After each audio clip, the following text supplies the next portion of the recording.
come to disturb my peace again, have you? I hide myself away in a cave, and still you people insist on pestering me with your problems.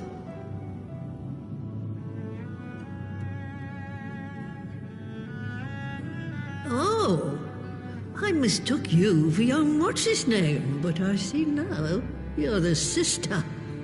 Weren't you supposed to be the lively one? I've seen happier faces at a rain-sodden burial. Well, I'm sorry to dash your expectations, but the situation isn't exactly conducive to gaiety. Ha! That's more like it. Stoller used to spit and hiss like a wildcat too. Better for a young thing like you to be filled with fire and leave the doom and gloom to your elders. Now, what exactly does this tragic situation of yours have to do with me? If I may, Master Matoya, we have need of your crystal eye once more.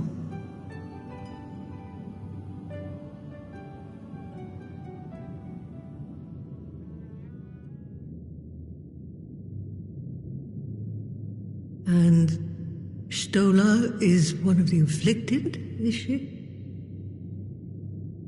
Very well. She may be an ungrateful stray, but she's my ungrateful stray, and I'll not see her buried before I am.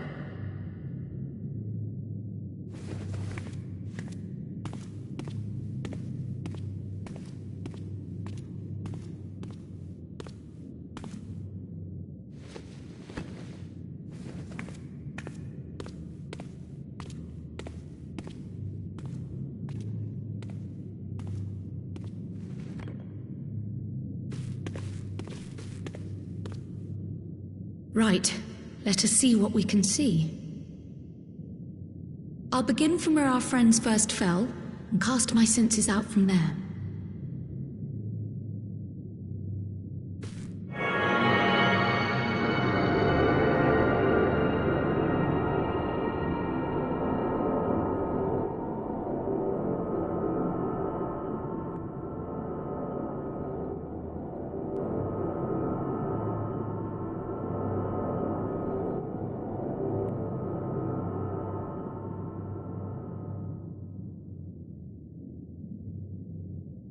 What is it? Did you find them? This doesn't make sense. How is it even possible? How is what possible? Kryl, what did you see? The threads, they just ended. And no, I didn't lose track of them. I followed them as far as they went. It's as if they were cut off. Could their ether have dissipated if it had? Oh, gods! Their bodies are just husks. It's like the broodmother's daughter all over again. No, this is different. The Kalyana girl was already dead, body and soul, when Lakshmi effected her resurrection. Aye, let's not jump to conclusions. If their physical forms yet breathe and show no signs of wasting, then it follows that their souls must still be intact somewhere. But where? That's the question, isn't it, girl? Death has not taken them to the ethereal sea, yet there are no tracks left for us to follow.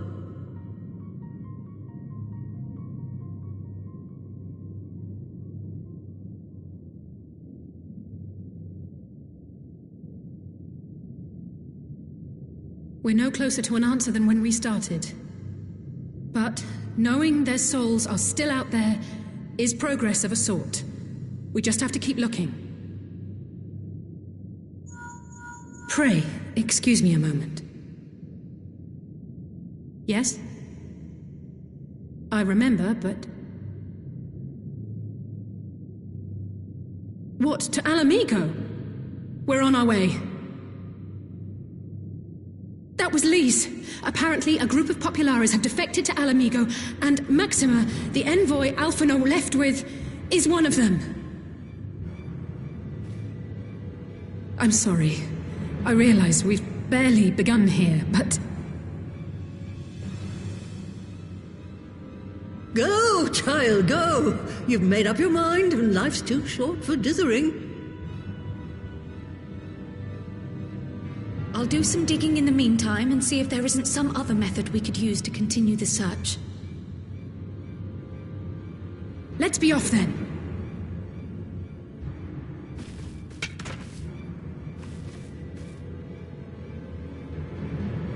Oh, not again. The enchantment barely seems to take these days. I chalk it up to old age, but I rather doubt it's that simple.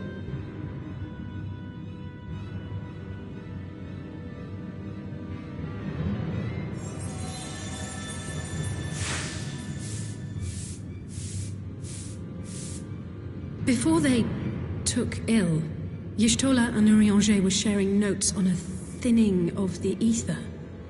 It seems to be happening all over. Does it now? And here I was, all set to blame my woes on that creaking mountain of refuse clogging up the Thaliac. I fear something has gone awry. Still, there's naught to be gained from starting at shadows. You can only do what can be done, and that but one thing at a time.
I'm sorry to drag you halfway across the realm, but when Maxima mentioned Alphino, I thought you'd want to hear the news in person.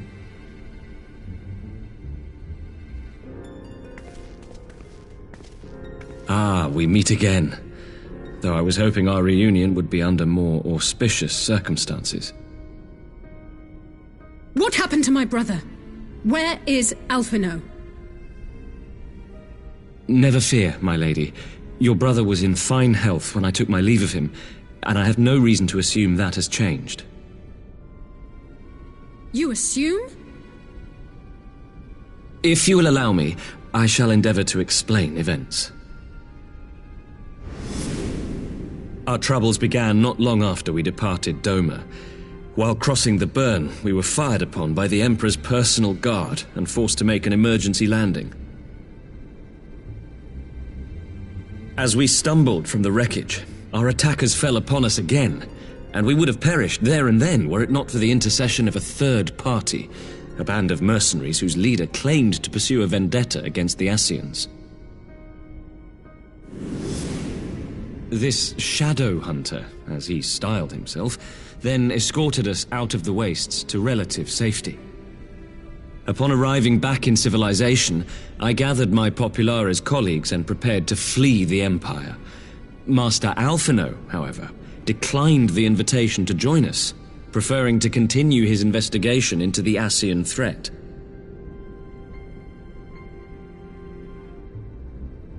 Well, at least he's not lying in a heap in the burn. Tell us more about these Ascian hunters. Who are they? And is Alphino still with them? He is. As to who they are, I'm afraid I have nothing to tell you. Beyond the fact that they root out and destroy Ascians, they were unwilling to divulge anything which might serve to identify them. They would not even reveal their next destination. But Master Alphino asked to accompany them all the same. Since parting company with your brother, we've been engaged in a game of cat and mouse with the Emperor's guard. We made our way through province after province, finding the army busy restoring order wherever we went, until we finally arrived here in Alamigo. I cannot thank Commander Aldin enough for giving us such an unexpectedly warm welcome. I'm not inclined to turn away refugees, no matter which land they call home. And if they can tell me how things lie in Garlemald, all the better. On that subject, there is much I would tell you. During the course of our journey, we heard tales that an entire rebel army had been slaughtered in the space of a single night. It would seem my former comrades grew tired of putting down uprisings in the conventional manner, and chose instead to bring a formidable new weapon to bear. Details were sparse, but the rumor alone was enough to dampen the flames of rebellion. I have also heard reports that several companies have withdrawn from their designated provinces and begun marching westward. It is my assessment that the Empire's forces are mobilizing for a large-scale military engagement. Westward? You mean they're getting ready to invade Alamigo? We knew this was coming, but not that it would be so soon. We've barely even begun to shore up our defenses. They won't stop an invading army. No, they won't. Dispatch messengers to the Alliance leadership requesting reinforcements, and send word to our officers in the field to hasten completion of those border fortifications. Prepare to meet the Imperials head on!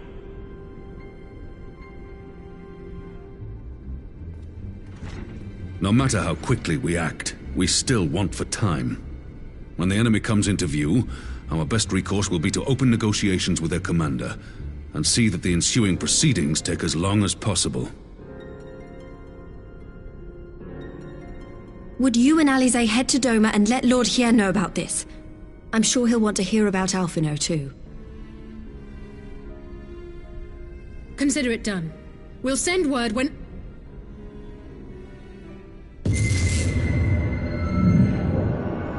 Untold sorrow must be changed.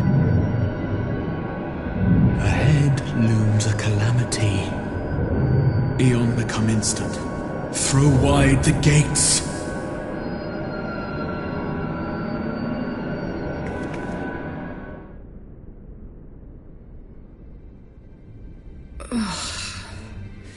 You heard it too. Well, at least we're both still standing. Oh, thank the gods. I thought we'd lost you for a moment there. Why does this keep happening? I wish I knew. Nothing we've tried has brought us any closer to an answer. We'll keep working on it. But first, we need to go and see Lord Hien.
It seems the engineers have matters well in hand.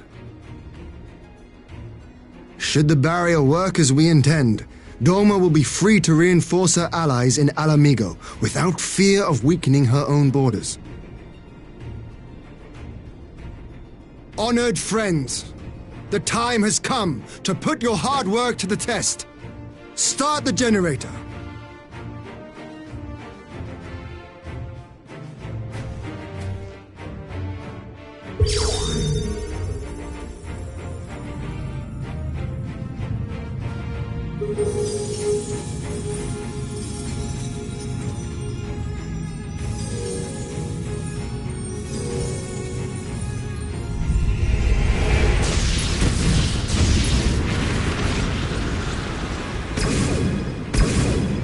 Node 1 is operational.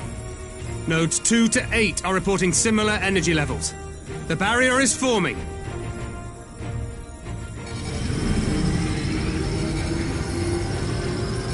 $1,000 yards, 2,000, 3,000. Expansion remains smooth.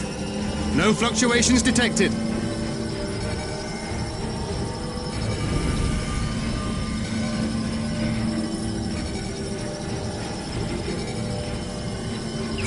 $4,000, 5,000. Target altitude reached. The barrier is holding steady at 5,000 yards. We've done it.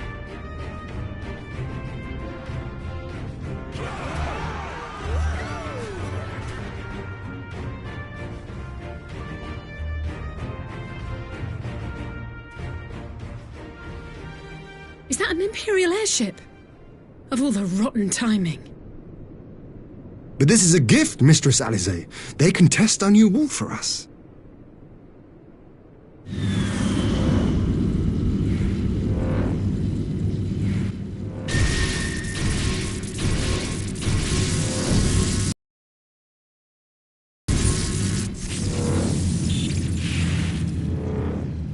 Seems solid enough, though I was hoping for a fireball.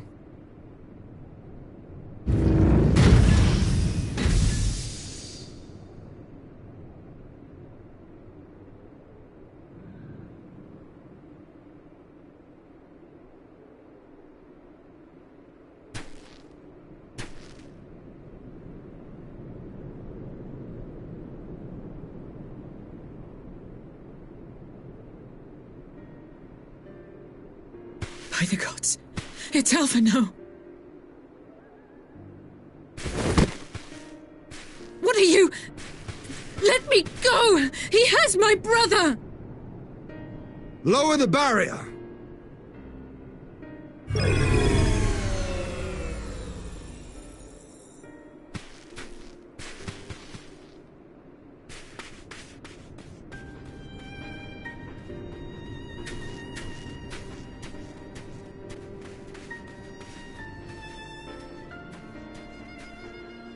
Be at ease, girl. The lad is not dead, merely locked in slumber. No, not him too.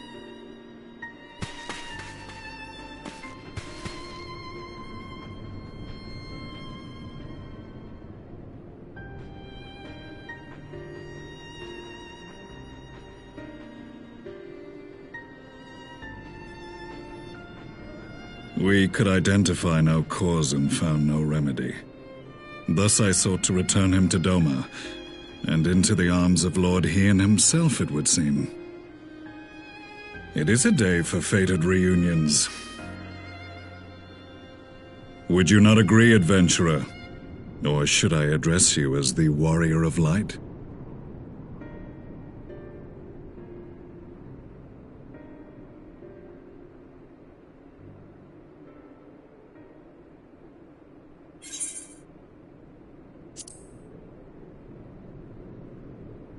I, Gaius van Baelsar, the Black Wolf. That was the title I was given, one I have long since relinquished.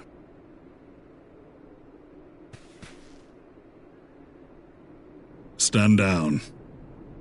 The legatus of the 14th Imperial Legion died in Castrum Meridianum. I am no more than Gaius Baelsar, a man without rank or allegiance. Impossible! There's no way you could have survived! Do you remember how it unfolded? How I was deceived by La Habrea? How I was convinced that reviving the Ultima weapon would allow me to bring peace to Eorzea? The Ascian used me, as he used so many others, all to further the restoration of his wretched god. Yet even with the might of Alec at my command, you bested me. And as the Praetorium went up in flames, I was content to burn along with it.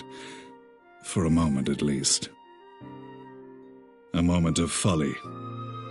To surrender my life thus would have been to betray all who died for my cause.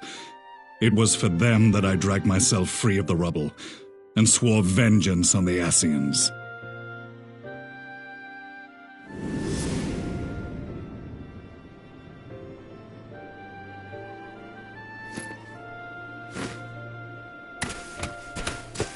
The Black Wolf has shed his pelt, never to return to Garlemald or her legions. I live now only to exact revenge.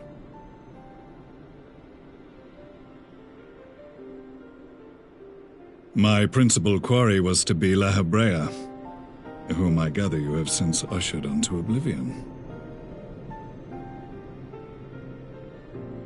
But so many more remain.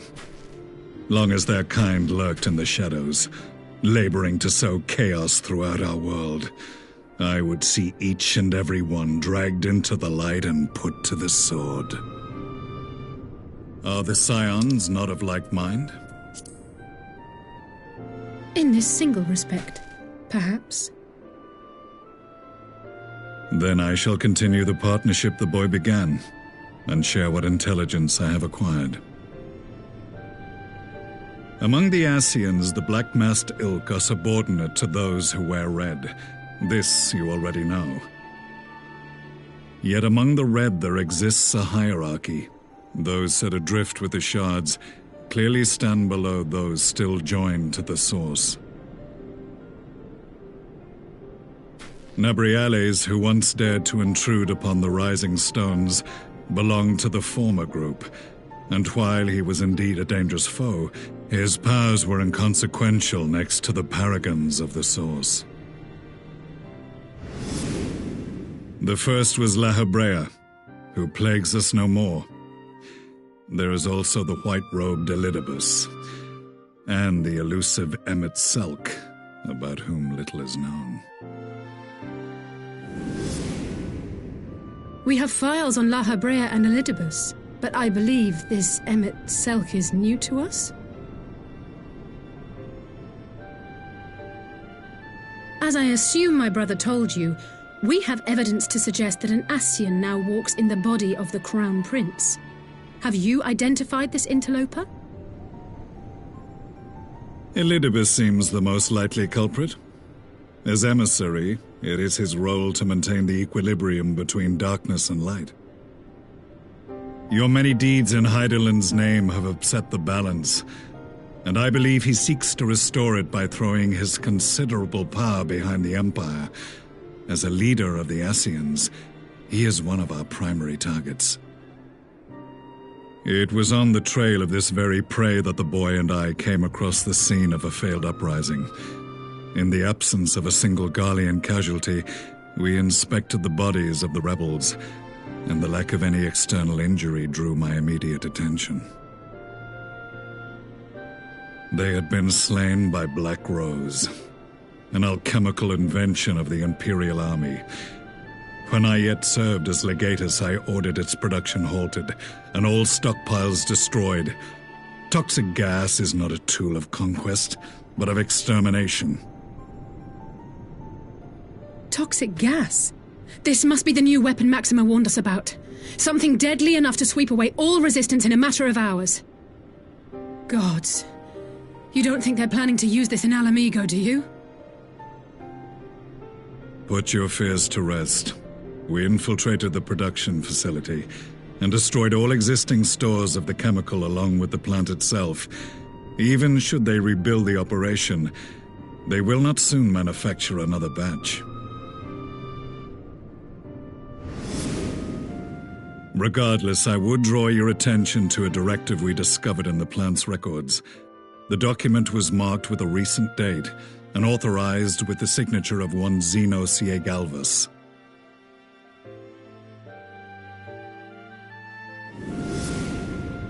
A dead man signing the death warrant for thousands. 'Tis bad comedy.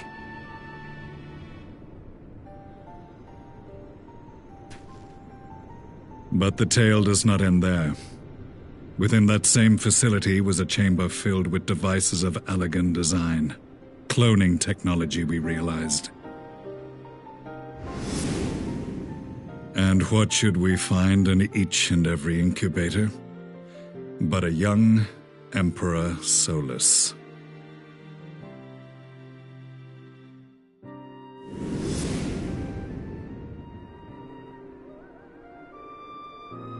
All of which prompts the question, were the Ascians responsible for these abominations, or was it the will of the Emperor? I must know which hand guides the Empire. Though I have given up my rank, I am yet a son of Garlemald, and I will fight for the future of my homeland.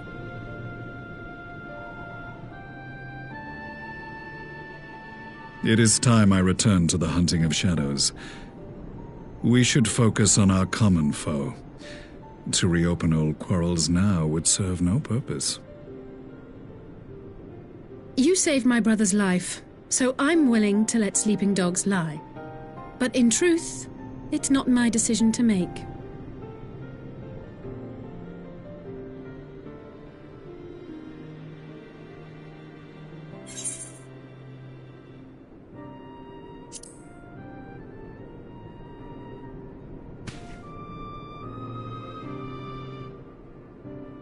There was a time when I scorned those who placed their faith in false gods, even as I, in my blinkered conviction, place mine in Ascian promises. Unlike yours, my strength of will and my restraint was found wanting. We shall meet again, warrior of light.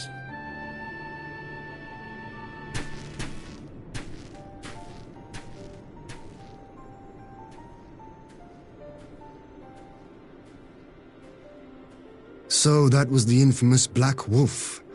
An unexpected ally, to say the least.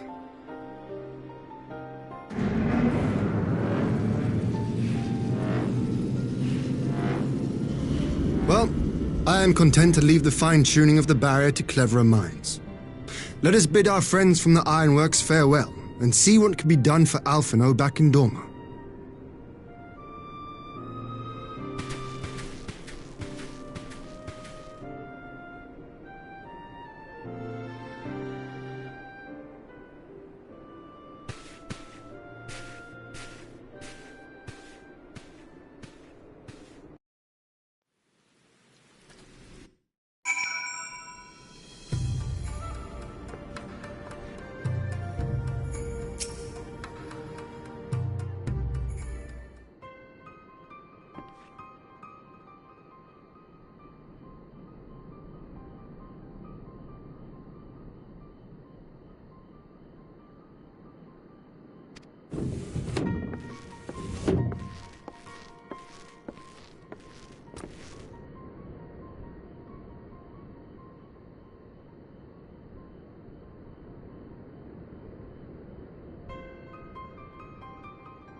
supplies of Black Rose have been ruined, but the new plant is already under construction. We should have the first batch ready in time for the offensive, Your Radiance.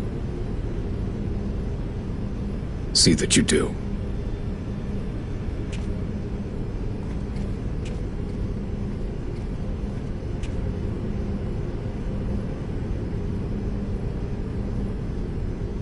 Ah, yes, the infamous Black Rose. If I recall correctly, Gaius did not much care for the invention.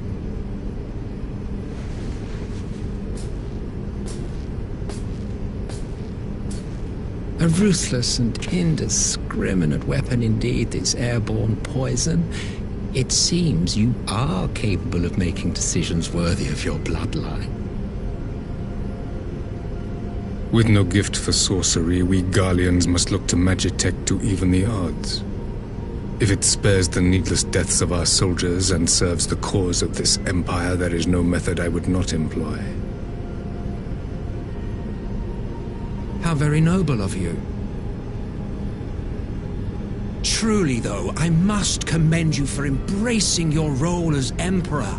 You play the part of the determined ruler well. Sometimes even I catch myself believing.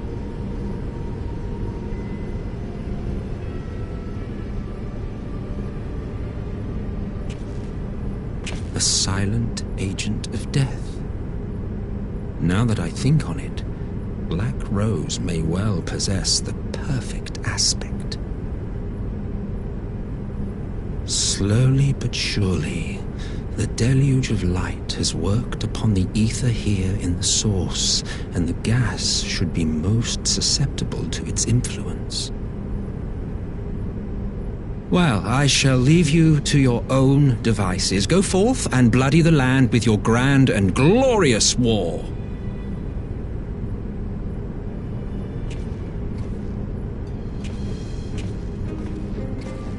While you do what, precisely?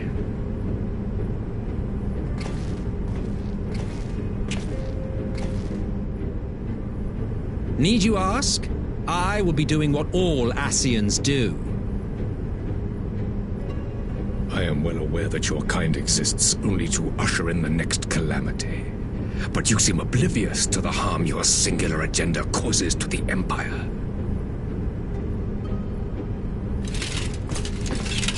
You cannot have forgotten the events which followed your mortal demise.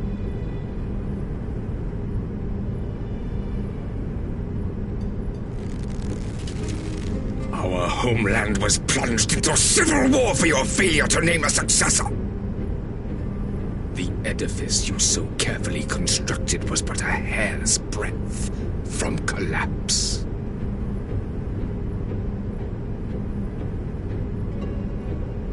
Are you truly so naive? You thought me oblivious to the consequences of a departure so painstakingly timed? It was by design? Well, of course it was. Though I will admit the resulting panic exceeded even my wildest expectations. But how can you be surprised? Throwing the world into disarray was the very purpose for which this nation was, as you say, so carefully constructed.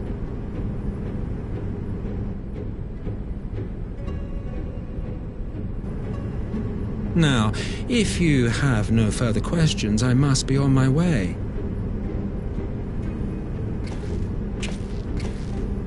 Since we may not meet again in this lifetime, it would be remiss of me not to offer a word or two of gratitude. I really must thank you for this surplus of vessels. I can mold any host into my own image, but having bodies tailor-made for me in this fashion is so much less tiresome. You dabbled in Allagan cloning techniques, yes? It certainly is a compelling, not to mention entertaining, field of research. And of all the options available, you chose the founding father on whom to experiment. You have a twisted streak to you, Varus. Like grandsire, like grandson, hey?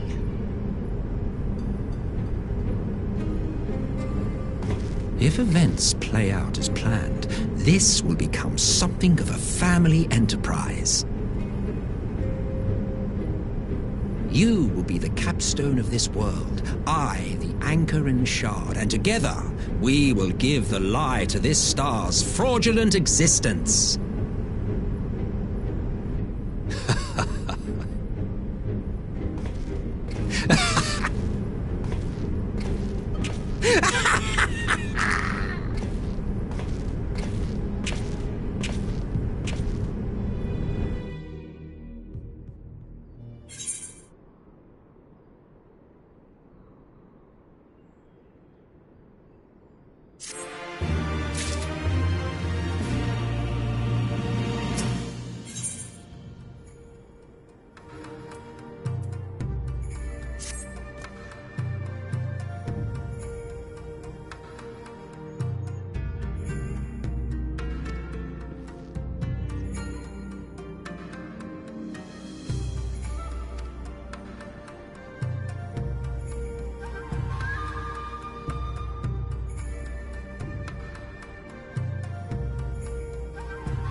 Welcome back, you two. Greetings, Lord Hien. Glad you could join us. Glad to be here. I would have come sooner, were our own defense is not in question, but I am pleased to report that our soldiers are assembling for deployment to Alamigo as we speak. We're grateful for your support. Thanks to the efforts of our allies, it won't be long before we've established defensive positions on this front as well.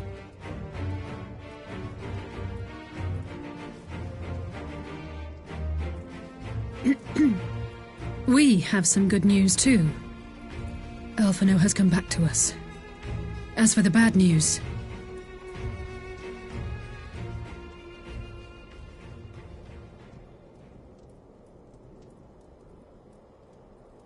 So, Alphino won't wake up, Gaius van Baelsar is alive and hunting Ascians, and the Empire is planning to poison us all with toxic gas.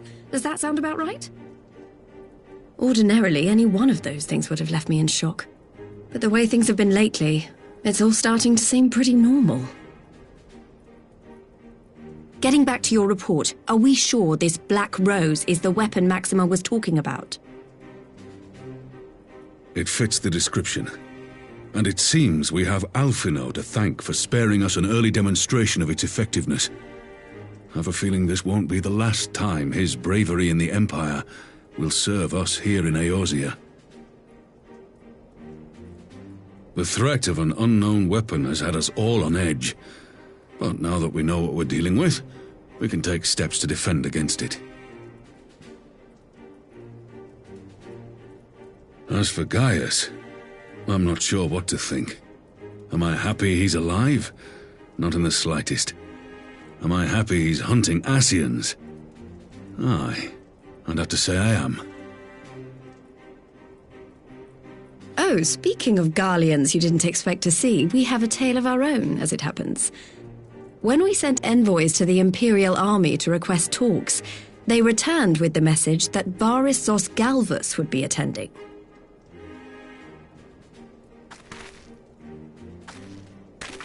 The Emperor himself. Well, Varys did sanction the Popularis peace mission. But knowing that an Ascian walks in his son's skin, I do not see how we can trust him or anyone from that nest of vipers. The Alliance would proceed with negotiations regardless, if only to give ourselves more time to prepare. We do, however, require your cooperation. Right. Yes. So, as a condition for the talks to go forward, the Empire has requested that a member of the Scions be present. There'll be a representative from each Alliance nation, of course, but I'm afraid we have to ask that you come along too.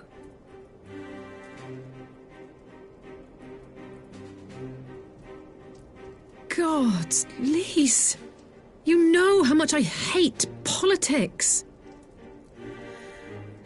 But then, what choice do I have? Alphino and the others aren't going to do it. Very well. I shall attend as the Scion's representative.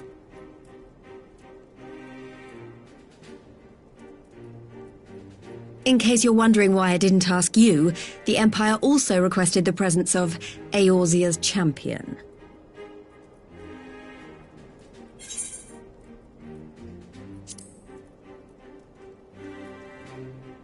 That's settled then. We don't know what Varys means to bring to the table, or why he wants you there, but having you close at hand will make all the difference. The meeting will take place on the border. Anticipating an early assault, we mean to position the bulk of our forces nearby. The Alliance leaders should already be on their way. Once you're ready, we can head out and join them.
Esteemed representatives of the Eorzean Alliance, on behalf of the Garlean Empire, I thank you for inviting me here today.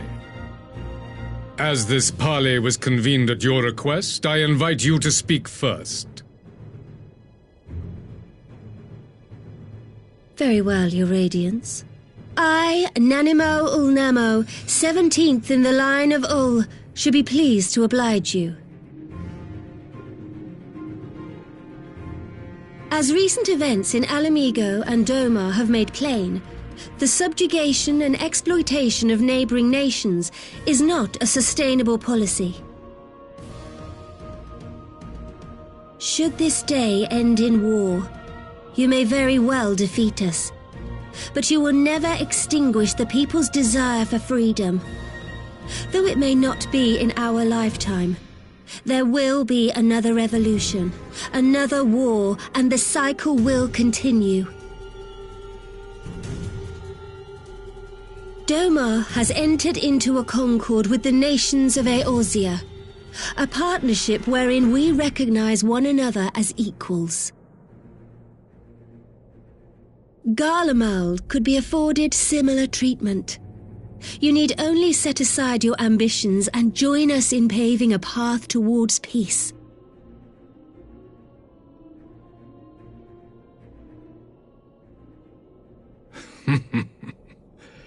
You will not win me over with sophistry, Your Grace. As you know only too well, this alliance lacks the strength to keep the peace within its own borders. Even now, your struggles with the Beastmen continue unabated. Divided, you sow this fertile soil with the seeds of your differences and reap naught but discord and chaos for your trouble. Eorzea must be united under one leader, one purpose. I would offer you both and bring an end to your strife. With all due respect, Your Radiance, the only thing that you offered the people of Alamigo was fear and hopelessness. The citizens of Doma can also attest to the meager arms of imperial rule. There is no purpose to be found in a life of oppression, each day more uncertain than the last. Our people are willing to die for their freedom. A great many already have, and countless more will, if we don't put an end to this madness here and now.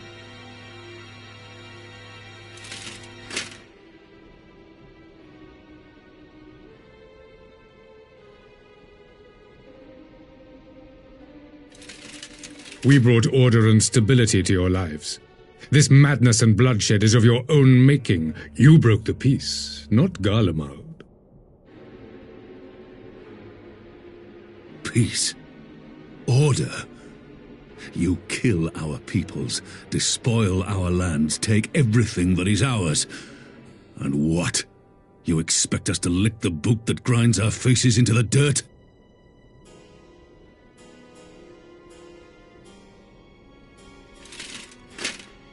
I expect you to weigh the costs, to recognize that countless lives have been lost on both sides in pursuit of a greater good, and to not squander all we have achieved in a fit of petulance.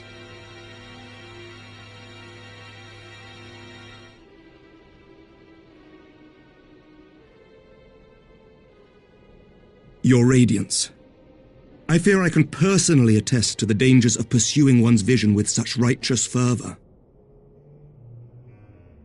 For 1,000 years, the Holy See of Ishgard waged war with dragons.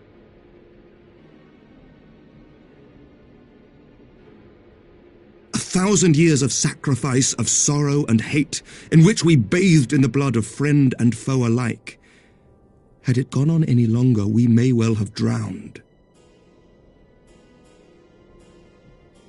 Yet we have chosen to raise ourselves out of this bloody spiral, and have since made peace with our former enemy. So I understand. No doubt the dragons were more receptive to your overtures in the wake of their leader's demise.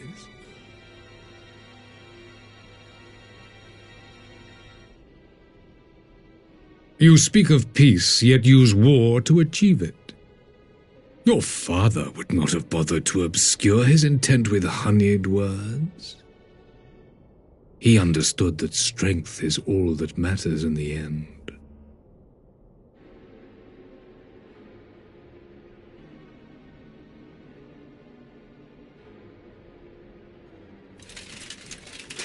Without his clarity of vision, I can but wonder what will become of Ishgard and her people.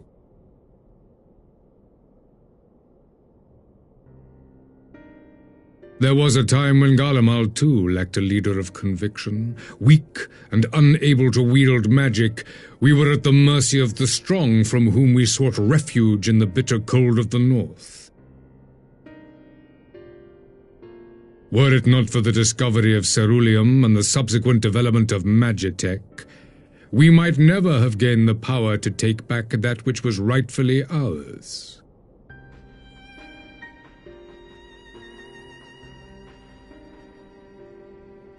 You speak as if your people were the first to have been driven from their homes. Limsa Lominsa was built by wayward souls in search of a place to call their own. On the shores of Vilbrand we found it, and from those humble beginnings did we grow and flourish, and all without robbing our neighbours of their liberty.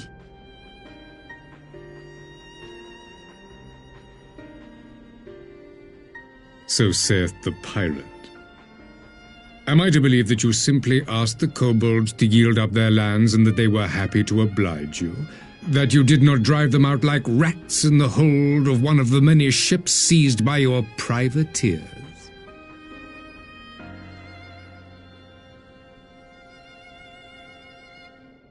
I will concede that after centuries of exile, reclamation may be mistaken for invasion. Nevertheless, it is not. And those who till stolen soil have no right to object when cast out in turn.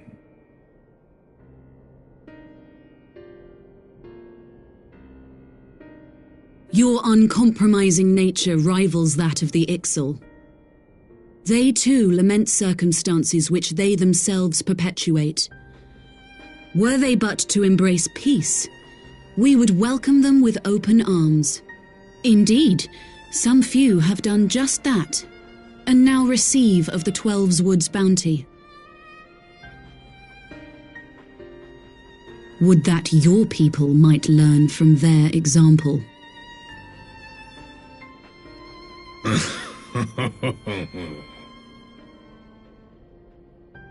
You dare compare us to the Birdmen? You who thought to invoke the 12 and threaten all of creation?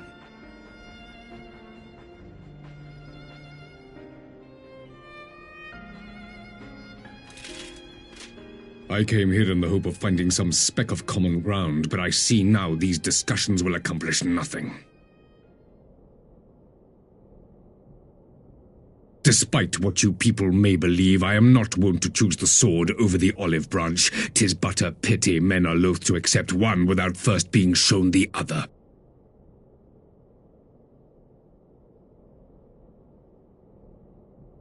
Wait, I beg you. This meeting was supposed to be a chance to find a way forward together, not to bemoan the missteps which brought us here. Please, if you truly consider violence a last resort, there must be a way we can come to an agreement.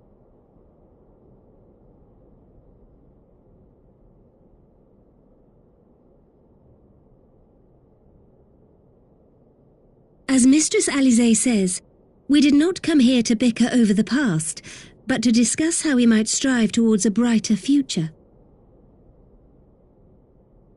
Emperor Varys, may I suggest a short recess, that all present might compose themselves prior to beginning anew?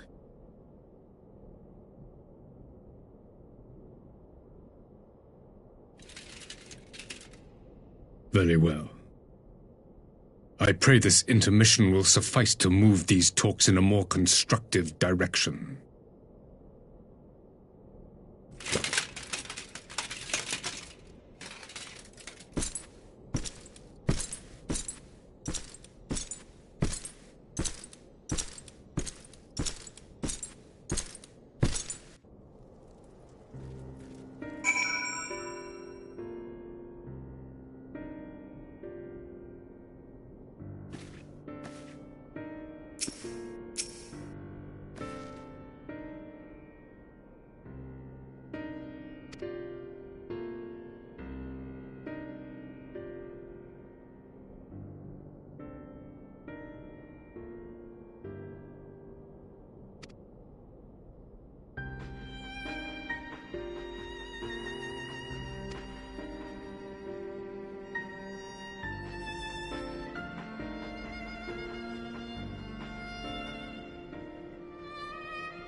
Now then, who would have the floor? Before we resume, I wish to offer you an apology.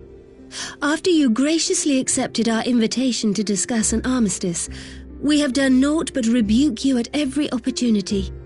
I believe I speak for all of us when I say we are deeply sorry for our discourtesy.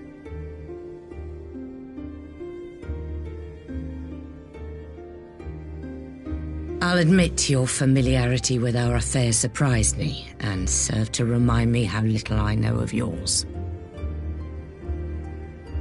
I think all here can understand the desire to reclaim one's homeland. But why expand further? That is my question. If I may, the answer can be found in the Imperial doctrine they took great pains to impart to my people. Recognizing the threat icons posed to the world, Solus Zos Galvus decreed that they were to be eradicated. To this end, he began a campaign to unite all lands under the Garlean banner. Or so we were taught. Yet the Emperor only reached the burn, the barren said to have been laid waste by icons, after conquering all the lands that lay between. What is more, I am quite certain the practice of summoning was not nearly so widespread in the days before the Empire's founding. When you put it like that, it all starts to sound like an excuse, doesn't it? But to distract from what? Why are you really waging this war?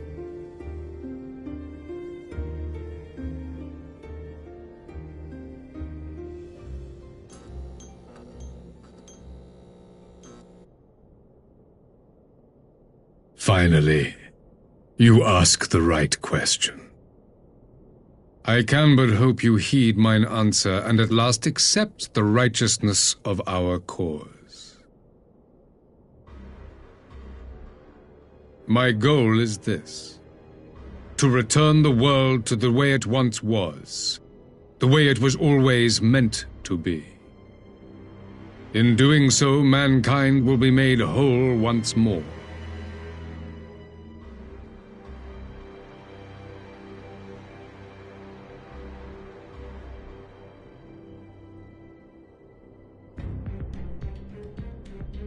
No longer will we suffer from the dissension born of our differences.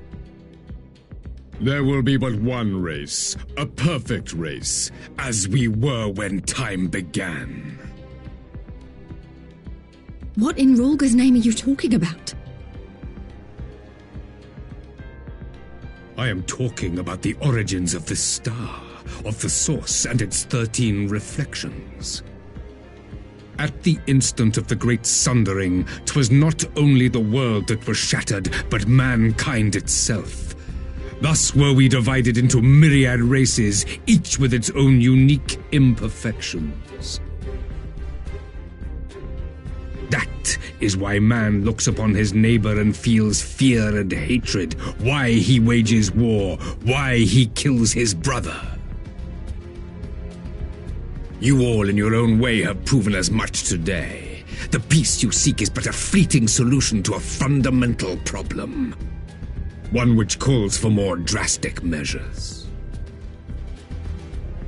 To bring about everlasting peace, our worlds must be rejoined.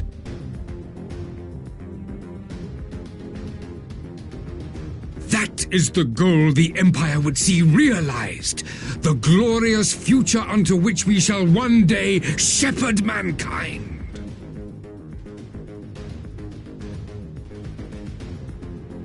A rejoining of worlds. I have heard this tale of the source and its reflections before. Are these not the selfsame desires as the Ascians? Emperor Varys, do not trust in their words. They will lead you to your doom. My father thought to use them, but in the end he succumbed to their temptations. He embraced summoning like so many other pawns before him. Do not tell us you mean to do the same.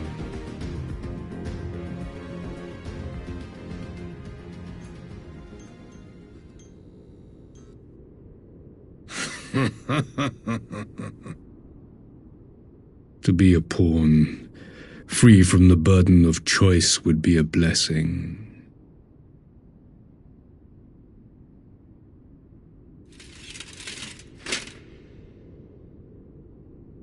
But I forswore that privilege the day I learned that the Garlean Empire was built by the hand of an Ascian. What?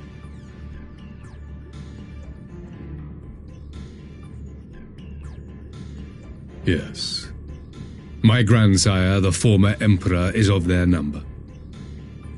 And who better to build an empire capable of bringing about the calamitous change we desire? Would you condemn me for this alliance, for bowing to the will of these shadowy masters, when the prize is true and lasting peace?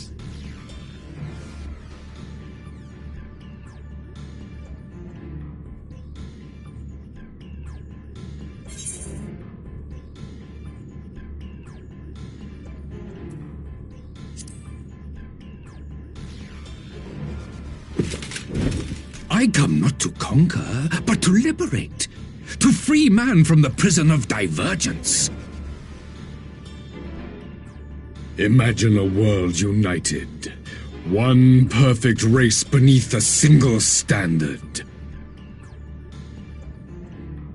An army before whose might these servants of darkness and light would fly as leaves in a storm, never again to meddle in man's affairs.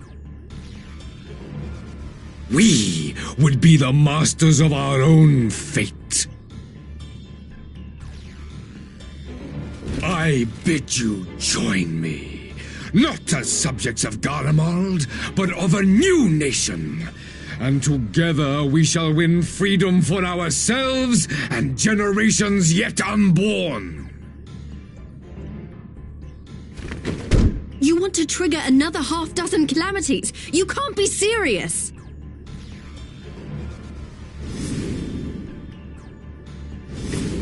Have you forgotten how many died? There will be no one left! Do you truly imagine we would aid you in your bloodletting? It is unthinkable! Unconscionable!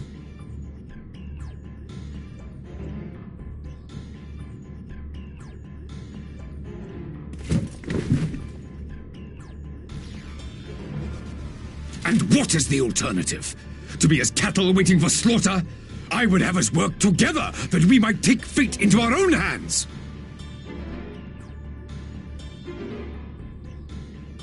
Into your hands, perhaps.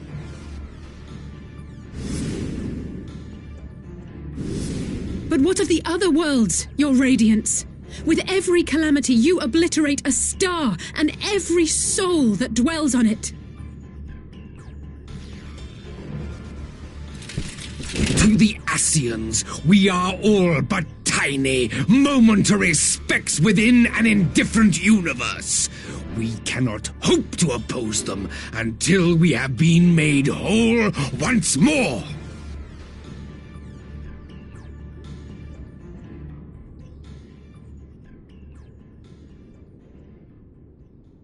Are these truly the words of Garlemald's ruler?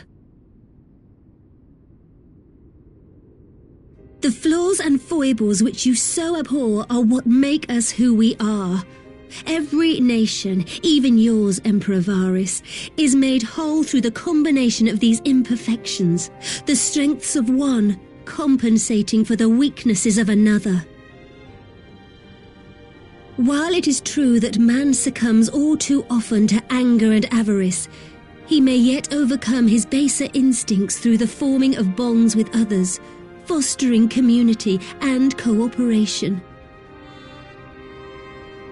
That the protector of an empire should not only reject these fundamental truths, but seek to change them at so dear a cost to life is indefensible. Such a man is not fit to govern.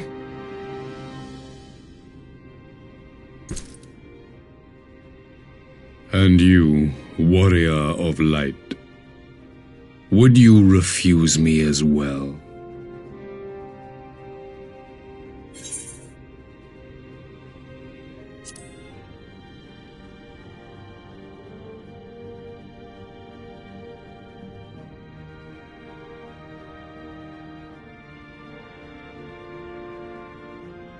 It would seem the Alliance is of one mind on this matter.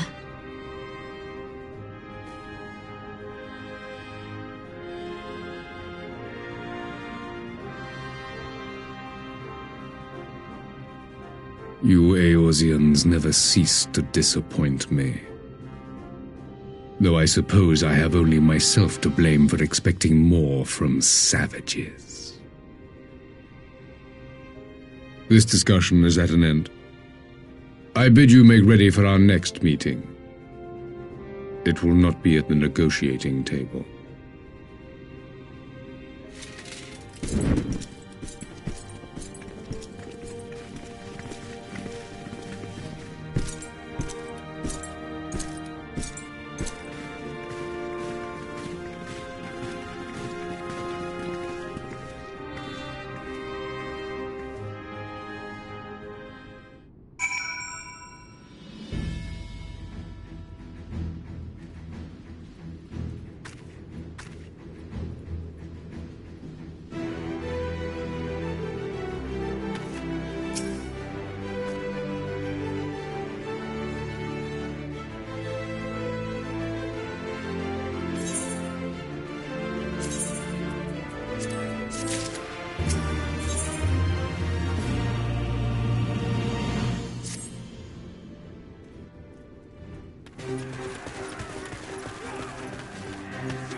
I'm not sure what I was expecting from our meeting with the Emperor, but it wasn't that.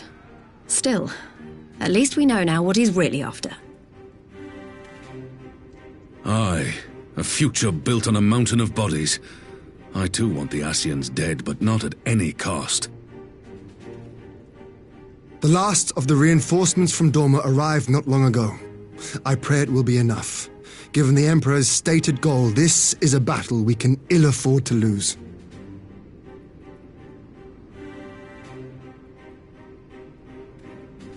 If the Garleans come in force, we may not have much say in the matter, even with our combined strength. We knew from the first that the odds would be against us. But if there is even the slightest chance of victory, we must do everything in our power to seize it.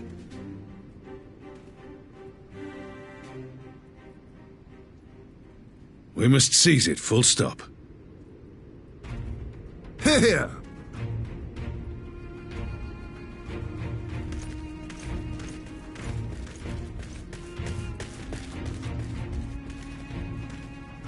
The two of you are to join an irregular unit and support the main host. I won't bother asking if you're minded to fight. After coming this far, how could I not? And for once, there's no one around to countermand me. Not that they would. Not even my brother. But we all know who really make the difference. Ready to frighten some Garleans?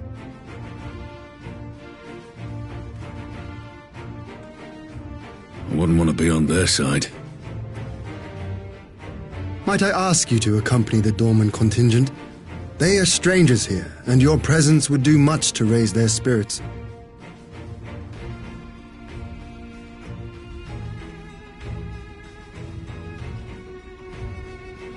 We would be honored. When our people stride out with you in their midst, I dare say the Eorzeans will feel an ilm taller themselves. High spirits have a way of spreading. What I wouldn't give to join you. But my duties as field commander will not allow it. I'll leave the front lines in your capable hands.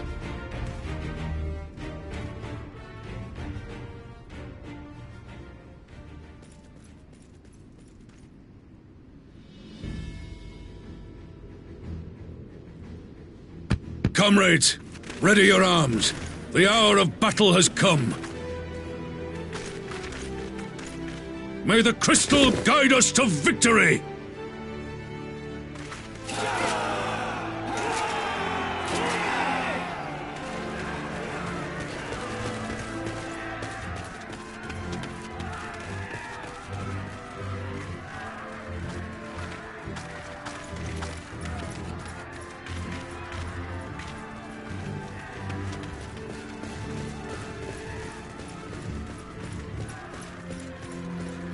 Since the others couldn't be here, we'll have to fight twice as hard.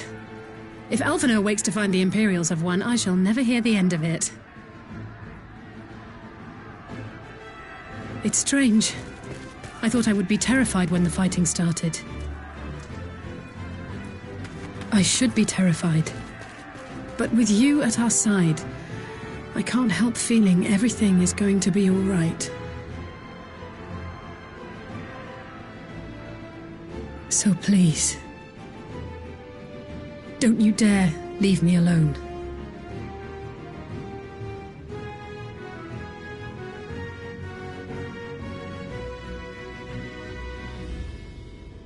No matter what happens, we have to survive together.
You underestimate me!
To get serious!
We did it!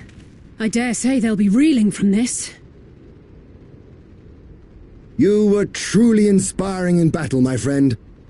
I'm determined not to be outdone, but there seems to be no one left to fight. A tactical withdrawal, perhaps? We should give chase. Finish them off while we have the chance. Imagine the other surprise when they wake to find the war already won.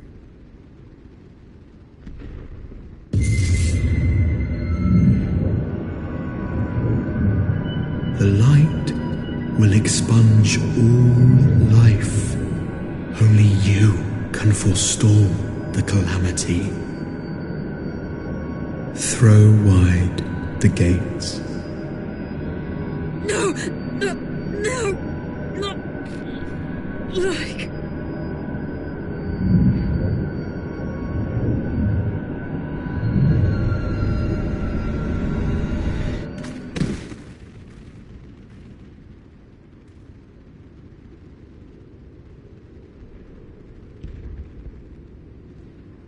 Oh no, don't tell me.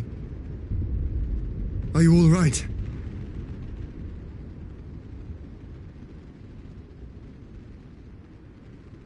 Quickly, we must get her back to the encampment.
There have been several skirmishes along the border, but as yet neither side has delivered a decisive blow. We had long assumed that the Garleans would overwhelm us in a straight fight, but we seem to be gaining ground, albeit slowly. As to why that might be, the most likely explanation is that they have yet to commit all their forces. Still, we're winning, and our latest intelligence suggests the Emperor has retreated back to Garlemald. In light of this, we're considering launching an offensive with the aim of pushing the front line forward and giving ourselves some room to breathe.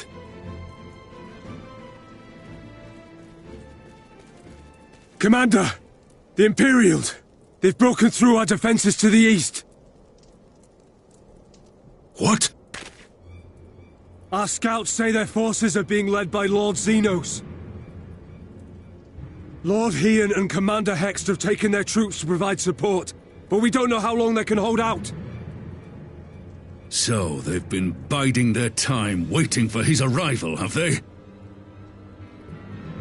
Very well. Send word to our allies, requesting reinforcements for the front line.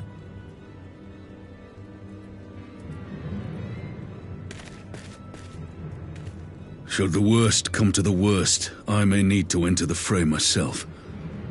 But what of you? Do you still have the strength to fight?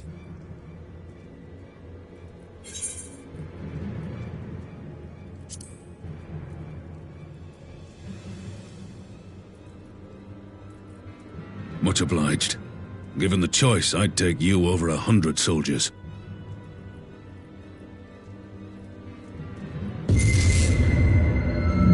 Why won't they open? Please, I bid you open!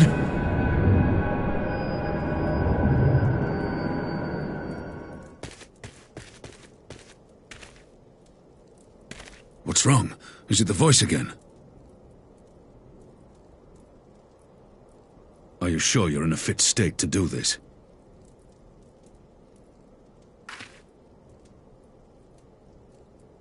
May Ralga grant us strength. Give 'em hell, lass. I, for my part, will defend this place to my dying breath.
This one's for you, Ada!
The weave of a shinobi's power.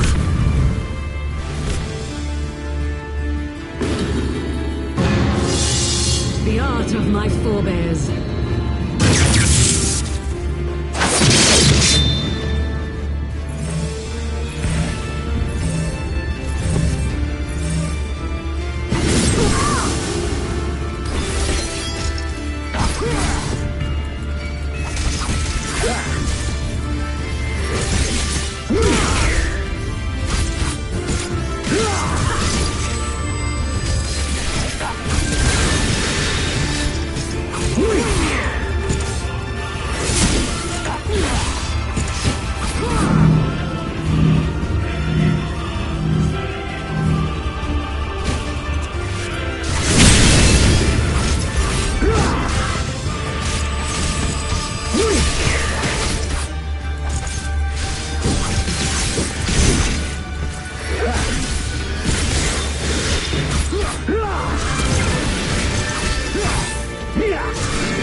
Magic? With a Garlean body? That's hardly fair.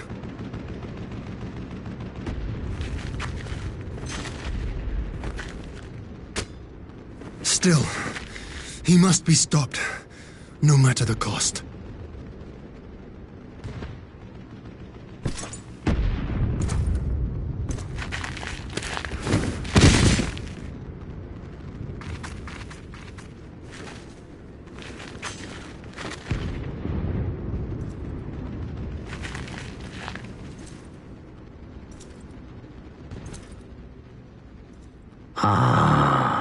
Bringer of light. It has been too long.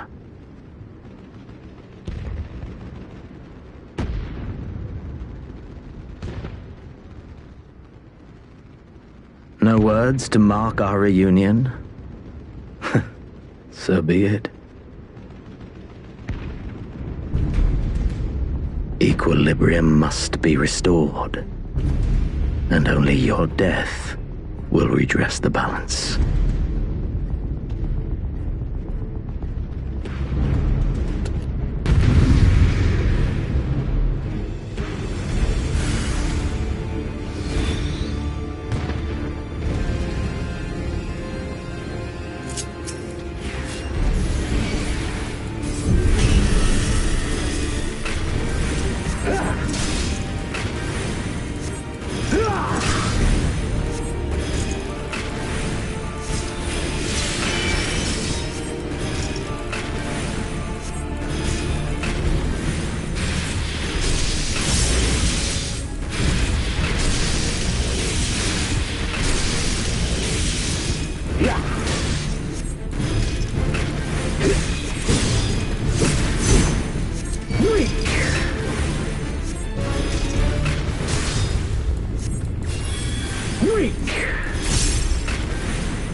I see.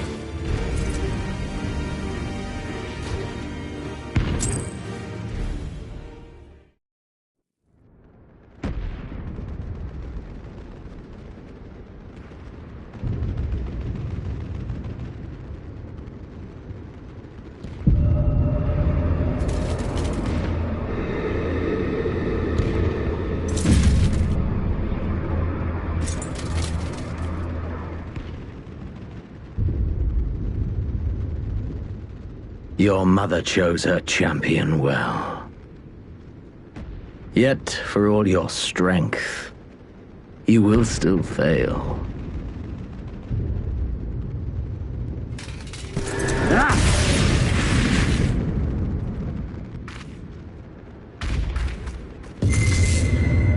Please, I beseech you.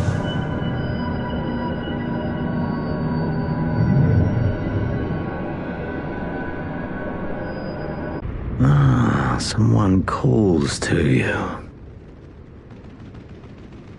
Too late, alas.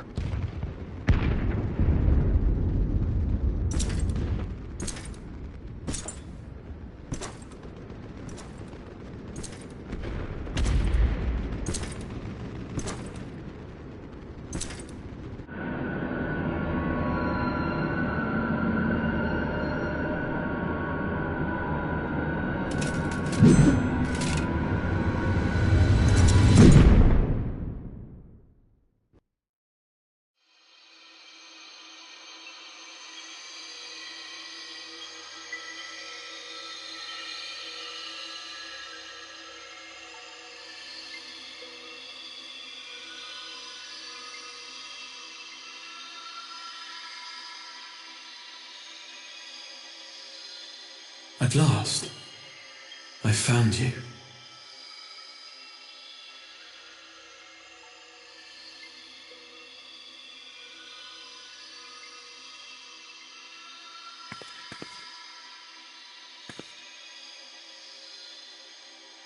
Please, there's no cause for alarm.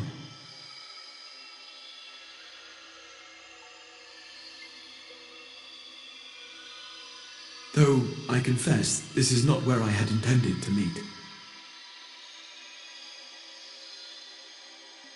But the place of our meeting is of no consequence, like the war you wage. Win or lose, the path you walk leads only to oblivion. The better path leads you here, to me. I have need of your strength.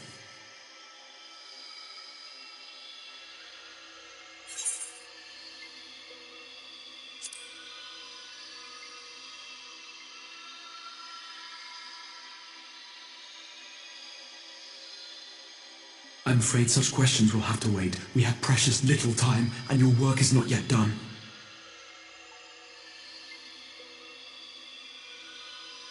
Go to the Crystal Tower. I have left something for you near its base. It will serve as a beacon of sorts, one which I pray will help you on your journey. All you need do is find it. I will take care of the rest.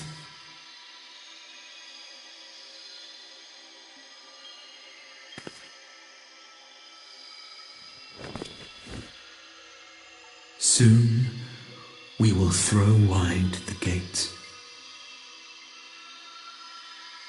and the path to the first will be yours to walk at last.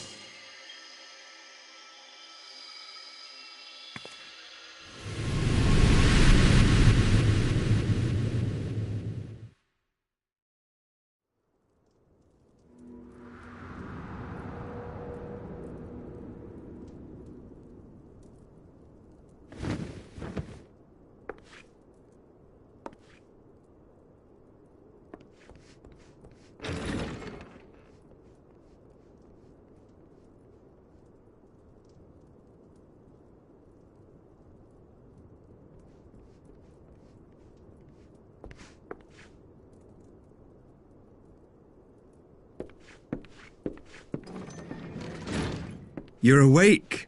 Thank heavens.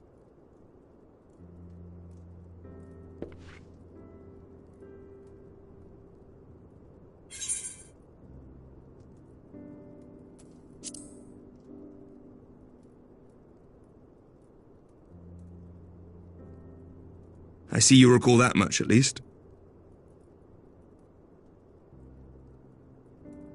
In the midst of your duel, it is said you faltered, and that the Crown Prince seized the opportunity to deliver a mortal blow. Yet before his blade could find its mark, he was distracted by the arrival of a second adversary who bore you away from the battlefield and into the hands of our chirurgeons.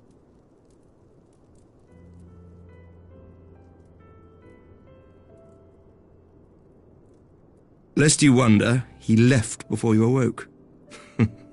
As is his wont.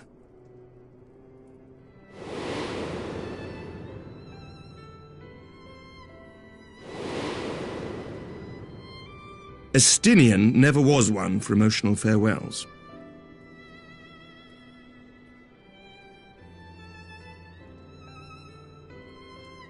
Though Xenos bested all before him, the battle clearly took its toll, for he retreated shortly after your rescue.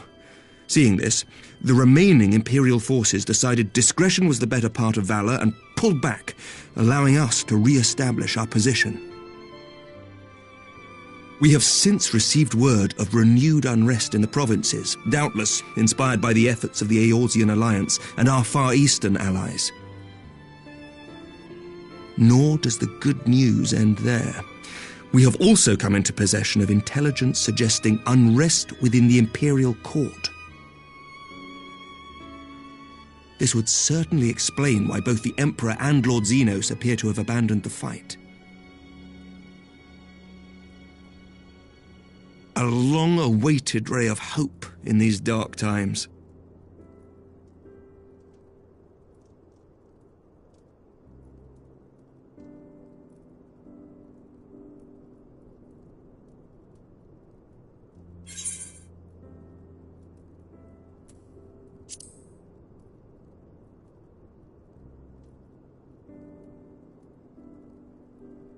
Yet to awake, I'm afraid.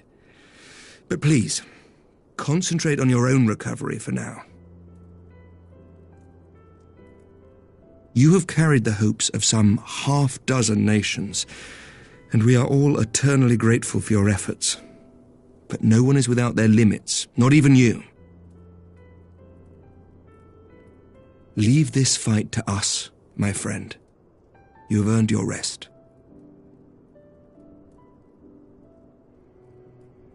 But before I forget, I was asked to deliver a message as soon as you awoke. A reminder that you are not alone, though many of your allies have fallen. When you are well and rested, you are to return home, where friends will be waiting for you.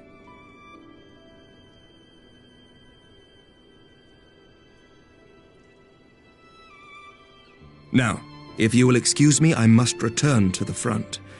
May we meet again soon, under happier circumstances.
I'm at 12! I don't believe it!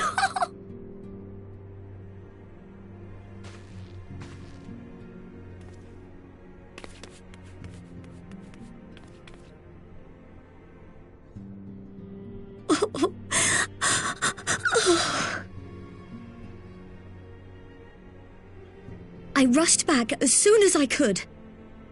I swear, my heart nearly stopped when I heard you'd collapse like the others. What in heaven's name is going on?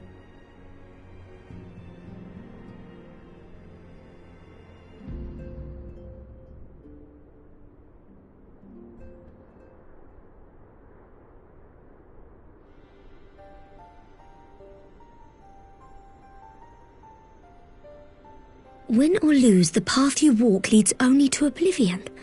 Oh, well, that's helpful. And what else did he say? The better path leads to him?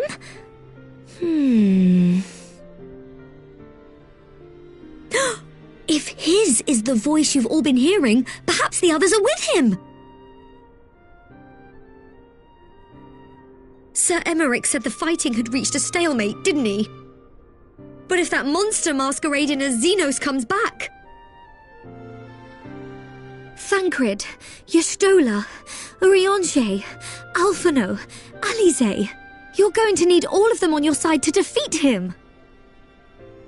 And I forbid you from going to face him on your own, do you hear me?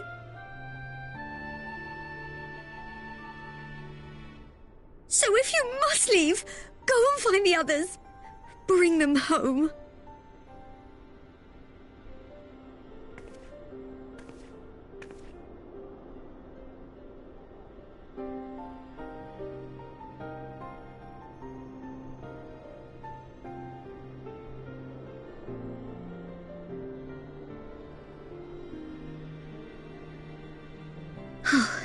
As for where to start, you said the stranger had left a beacon for you at the Crystal Tower, right? But how are you to find it, now that the tower has been sealed shut?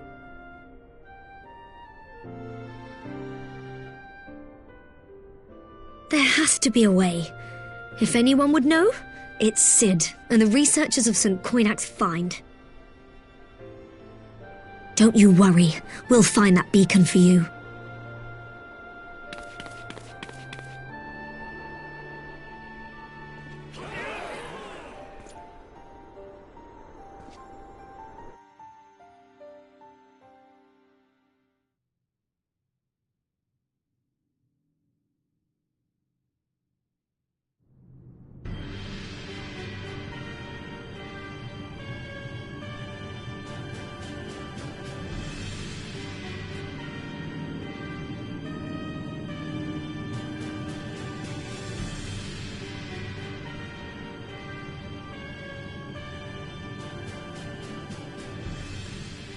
I pray you have good reason for abandoning the front.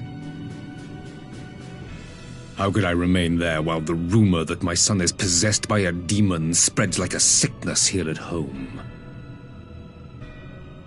I will not be made to fight for the throne a second time. But what of you?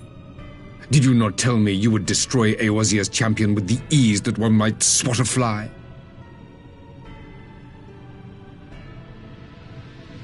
A minor setback. She will not escape me again. Where is your grandsire? I would have words with him. How should I know? Do you hide from each other's sight as well? I imagine he's doing what all Ascians do. He must have found a way to take advantage of this turmoil. Men are not pawns to be played with, Ascian. You underestimate us at your peril.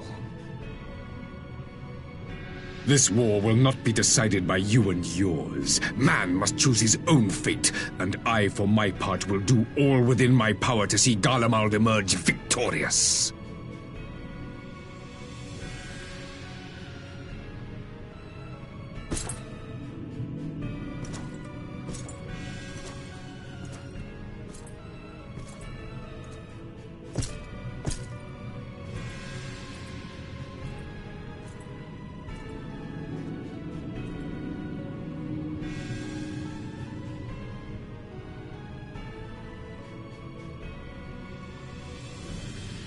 Pray forgive the intrusion, Your Radiance, but the requested preparations are now complete.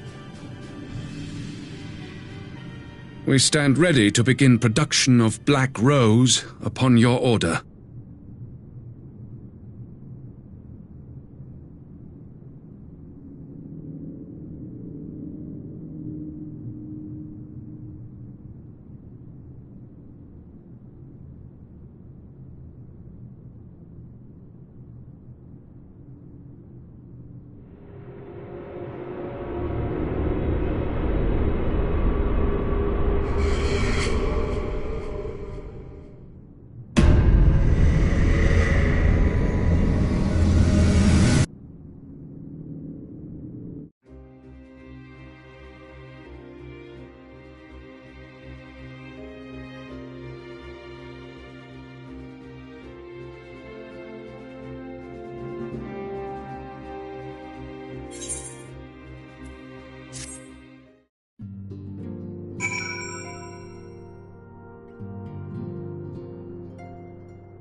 My enemy, my friend, had I been but a step faster.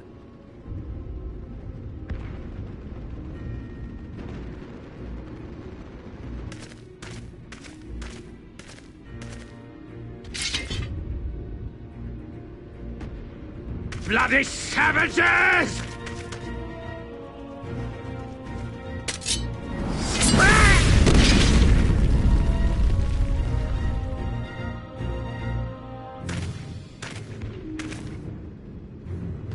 A pity your hunt leads you elsewhere. Not that I am surprised. May you find joy in it. Grow stronger, more savage, and savor every triumph.